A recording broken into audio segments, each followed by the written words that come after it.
বিসমিল্লাহির রহমানির রহিম। শহীদ fire fighter Mohammad Sohanuzzaman নয়নের সংক্ষিপ্ত বৃত্তান্ত। ফায়ার ফাইটার মোহাম্মদ সোহানুজ্জামান নয়ন 2000 সালের 12 আগস্ট রংপুর জেলার মিঠাপুকুর থানার আটপনিয়া গ্রামে এক সম্ভ্রান্ত মুসলিম পরিবারে জন্মগ্রহণ করেন। তার বাবার নাম মোহাম্মদ আখতারুজ্জামান এবং মায়ের নাম মোসাম্মদ নার্গিস বেগম। মোহাম্মদ সোহানুজ্জামান নয়ন 2022 সালের 2 অক্টোবর ফায়ার সার্ভিস ও সিভিল ডিফেন্সে ফায়ার ফাইটার হিসেবে চাকরিতে যোগদান করেন। কর্মজীবনের প্রতিটি সময় তিনি সততা ও নিষ্ঠার সাথে তার উপর অর্পিত দায়িত্ব পালন করেছেন। সবশেষ তিনি সিলেটের বিশ্বনাথ ফায়ার স্টেশনে পদায়নকৃত এবং ঢাকার তেজগাঁও ফায়ার স্টেশনে সংযুক্ত থেকে কর্মরত ছিলেন। আজ 26 ডিসেম্বর দিবাগত ভোর রাতে সচিবালয়ের অগ্নি দুর্ঘটনা নির্বাপনে নিয়োজিত থাকাকালীন সচিবালয়ের সামনের রাস্তায় দ্রুতগামী ট্রাকের ধাক্কায় তিনি গুরুতর আহত হন। সাথে সাথে ঢাকা মেডিকেল কলেজ হাসপাতালে নিয়ে যাওয়া হলে সেখানে কর্তব্যরত চিকিৎসক তাকে মৃত ঘোষণা করেন। ইন্না লিল্লাহি ওয়া ইন্না ইলাইহি রাজিউন। বাবা মায়ের 2 ছেলে মেয়ের মধ্যে মোহাম্মদ সোহানুজ্জামান নয়ন ছিলেন কনিষ্ঠ এবং একমাত্র পুত্র সন্তান। ব্যক্তি জীবনে তিনি অবিবাহিত ছিলেন। আমরা মরহুম ফায়ার ফাইটার মোহাম্মদ সোহানুজ্জামান নয়নের বিদেহী আত্মার মাগফিরাত কামনা করছি।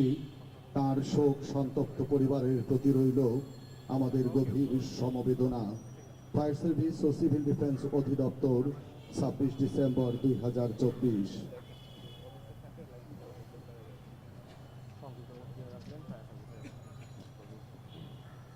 মরহুমের পক্ষে কেউ সংক্ষিপ্তভাবে কিছু বলতে চাইলে আসার জন্য অনুরোধ জানাচ্ছি।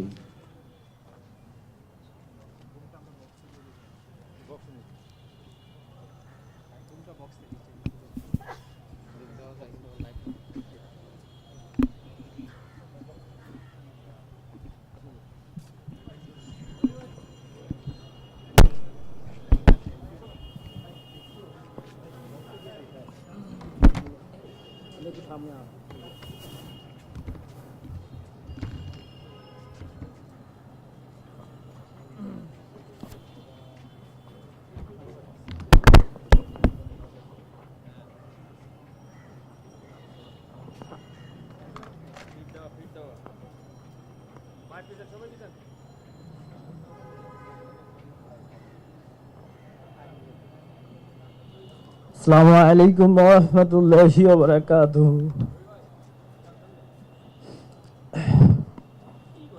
মোহাম্মদ সোহানুজ্জামান নয়ন, সে আমার আপন চাচাতো ভাই।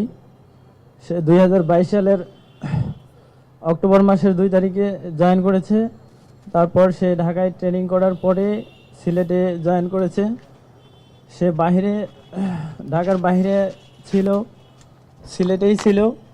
কিছুদিন আগে ঢাকায় যখন কাজের অনেক চাপ, অনেক ফায়ার হচ্ছে, বিভিন্নখানে আগুন, তো তাকে ট্রান্সফার করা হয়েছে ঢাকায়। তো কিছুদিন সে ঢাকায় থাকার পরে সে বাইরে আবার চলে যেত, কিন্তু সে এমন চলে যাওয়া গেল যে সে আর কোনোদিন ফিরে আসবে না।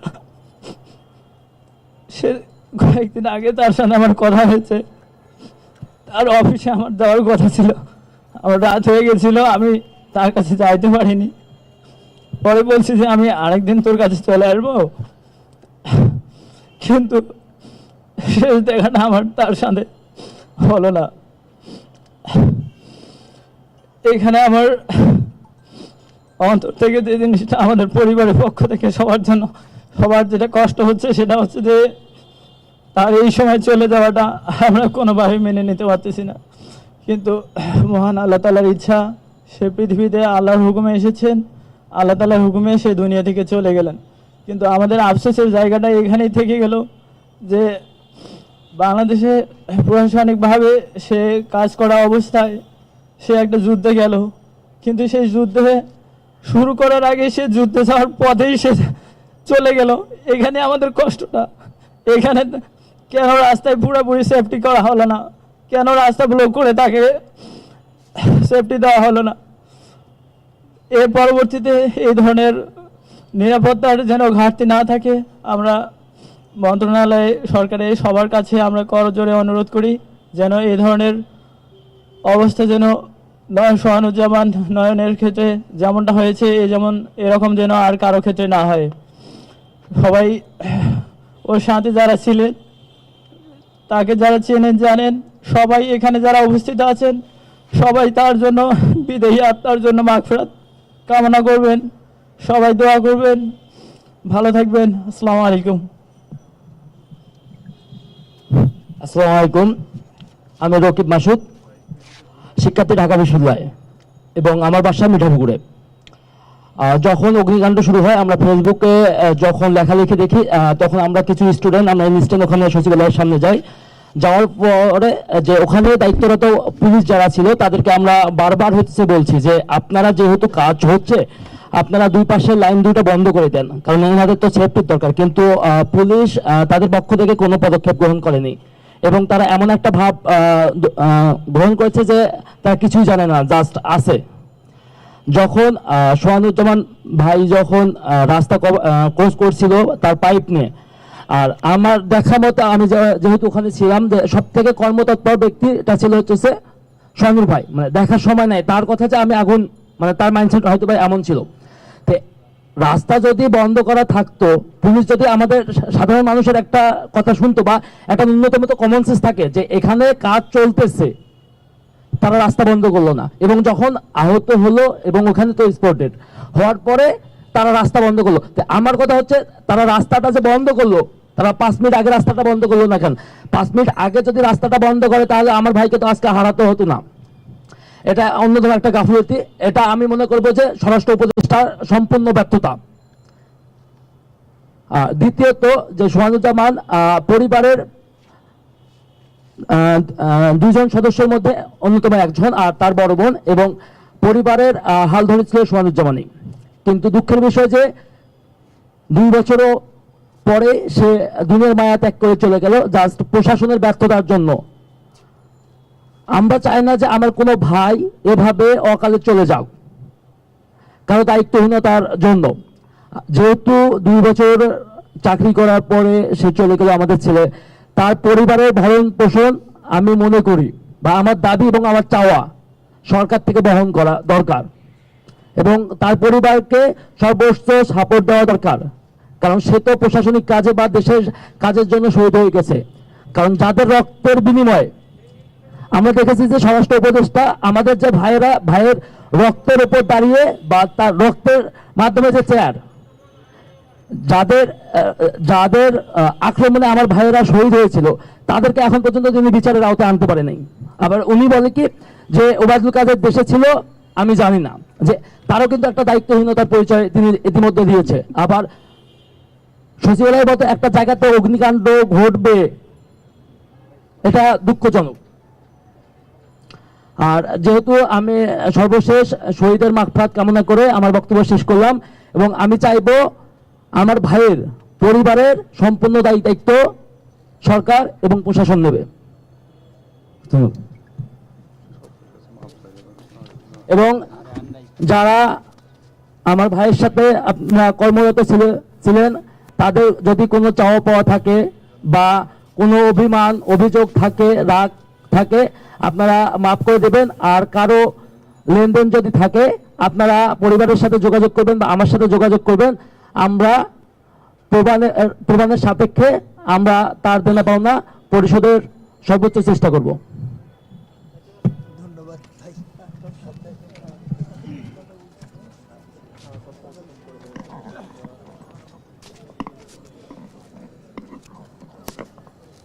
আসসালামু আলাইকুম। এখন জানাজার নামাজ অনুষ্ঠিত হবে। একটু নিয়তটা মনে করে নেই।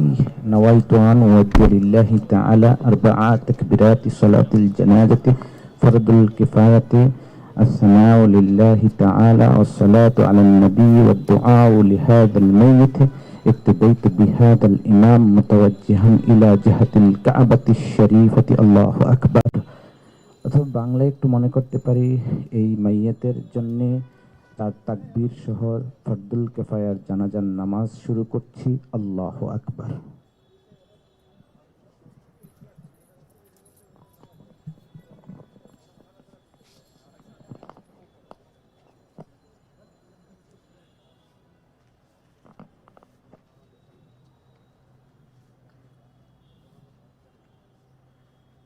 আল্লাহু আকবার।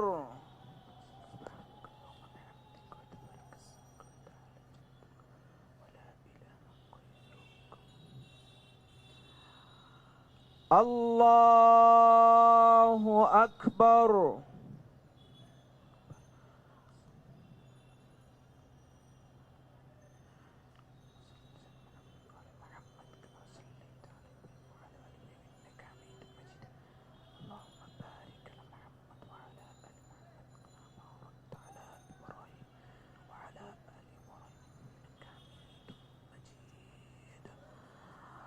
আল্লাহু আকবার।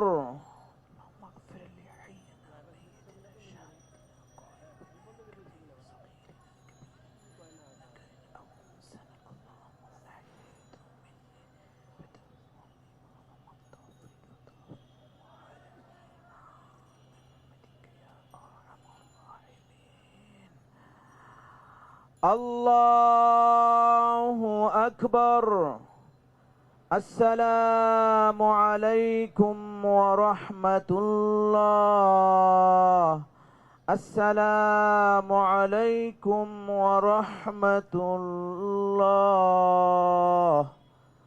আস্তাগফিরুল্লাহ রাব্বি মিন কুল্লি যামবি ওয়া আতুব। সংক্ষিপ্ত একটু দোয়া হবে, সকলে দোয়ায় অংশগ্রহণ করব শহীদ সোহানুরের মাগফিরাতের জন্য। আল্লাহুম্মা আমিন। ربنا ظلمنا أنفسنا وإن لم تغفر لنا وترحمنا لنكونن من الخاسرين।